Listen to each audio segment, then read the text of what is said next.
This is the cartoon version of the teacher of philosophy, here with 4 ways of understanding Plato's Republic. The first way is in terms of 2 arguments. These are arguments that are given on behalf of justice. These are arguments that justice is good, and justice is good for us. It's not merely some artificial, happiness-denying imposition on the individual by society. Justice is, in fact, rooted in human nature. And the first argument occupies roughly book 2 through book 9 of the Republic, most of the text. This argument is the argument rooted in human nature, and specifically in Plato's, or at least Socrates' account of tripartite psychology. The account of the soul is having 3 parts: the rational part, the spirited part, and the appetitive part.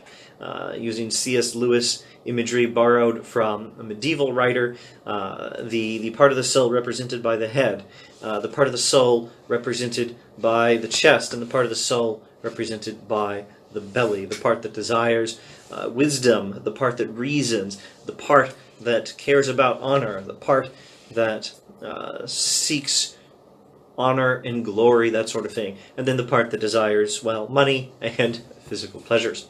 And the 3 parts of the soul have their own proper role, and this is Socrates' account in the Republic of human nature. And justice is the principle that assigns to each of them their proper role, and accordingly, justice is necessary for the proper functioning of the human being. And that is why justice is not only not unnatural or contrary to nature, it is required by nature. Justice is a necessary condition, in fact, for a natural and spiritually healthy life. For the health of the soul, we must have justice.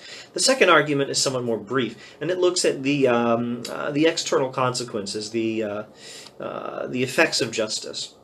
This is an appeal to, in fact, religion and the afterlife. The argument comes out of Book 10 of the Republic and is presented through this vivid mythology. We call it the myth of E-R.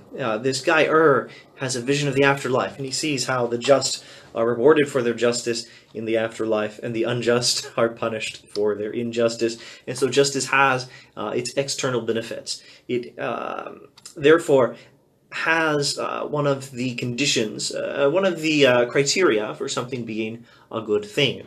One criterion for something being good is that it is good for its benefits. It's good for something else. It's good as a means to the end of something else. And thus is justice according to the second argument from Book 10, because it has the consequences of greater happiness in the afterlife and the reincarnation included. Not only the life after death, but also the life after that by means of reincarnation.